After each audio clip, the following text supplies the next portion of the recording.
अज्ञानी ब्राह्मण ब्रह्मचारी ने चमार के घर जन्म लिया, लेकिन जन्म लेते ही बालक ने बिना गुरु मंत्र लिए दूध नहीं पिया। जब रामानंद ने उसे राम नाम का मंत्र दिया, तभी एक दिन के बालक ने दूध पिया। इस कथानक का निराकरण ओशो ने विशद रूप से किया है। यह मत बड़ा ही कपोल कल्पित है, जिस पर जरा भी विश्वास नहीं किया जा सकता। 7. क्या मध्यकालीन सभी संतों ने रामानंद को ही अपना गुरु बनाया? यह बात भी विश्वसनीय प्रतीत नहीं होती, और कोई ऐसा गुरु नहीं मिला जो अन्य संतों को दीक्षा ग्रहण कराता। इसके अतिरिक्त जो संत समाज कर्मकांडियों का विरोध करे, भला वह एक कर्मकांडी को कैसे गुरु बना सकता है? साथ वह गुरु भी अपने विरोधियों के शिष्य को बनाएगा? 8.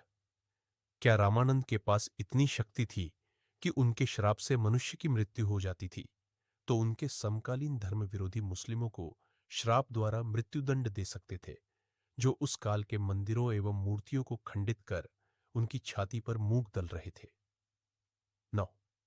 संत रविदास के संबंध में कुछ चमत्कारिक कथाएं मिलती है, जैसे कठौती से कंगन निकालना, छाती फाड़कर स्वर्ण जनेऊ दिखाना, गंगा में शालिग्राम को तैराना, मंत्र द्वारा ठाकुर जी के सिंहासन को पास बुलाना, शास्त्रार्थ करना इत्यादि। ये काल्पनिक मनगढ़ंत कथाएं गढ़ दी गई है।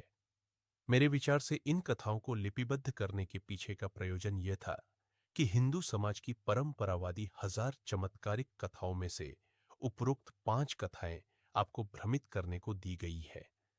अगर आप अपनी 5 चमत्कारिक कथाओं को मानोगे, तो अवश्य ही उनकी 995 चमत्कारिक कथाओं को मानना ही पड़ेगा, जिससे आप हमेशा निम्न वर्गीय सोच में ही बने रहेंगे। अतएव अगर रामानंद का शिष्य रविदास को स्वीकार करेगा, तो निश्चित ही रामानंद की वे सभी चमत्कारिक शक्तियों को भी मानना पड़ेगा। आज भी शिक्षित लोग इन चमत्कारों को मानते हैं। इस काल को विद्वज्जन भक्ति काल कहते हैं, लेकिन मेरे विचार से इस काल को काल्पनिक चमत्कारिक काल कहा जाए तो कोई अतिशयोक्ति नहीं होगी, क्योंकि जितने भी भारत में साधु संत हुए हैं, उनमें से लिखित मध्यकाल इतिहास के संतों का चमत्कारिक ढंग कहीं अधिक दिखाई देता है। जब समाज में संतों का अस्तित्व आया होगा, तब संतों के भीतर सामाजिक अधिकार की भावना जागी होगी। आत्म केंद्रित सुख और अधिकार की भावना ही विशेषीकरण की मनोवृत्ति की जननी होती है। विशेषीकरण विघटन और विलगाव का आधार बनता है।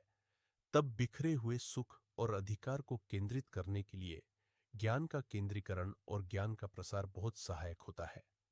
सुख और अधिकार को अपने हाथों में केंद्रित रखने के लिए उच्च वर्गों के लोगों का एक समुदाय मध्यकाल में समाज को वर्ग विभक्त करने के अमानवीय अभियान में सफल हो गया। इसी स्वार्थ काल कलुषित प्रज्ञा के उद्योग की सफलता का परिणाम है। समाज में असमानता, सुख, अधिकार और ज्ञान को कुछ लोगों के लिए सुरक्षित अथवा सर्वव्यापक जन समुदाय को उससे वंचित करने का चमत्कारिक ढंग। अज्ञानी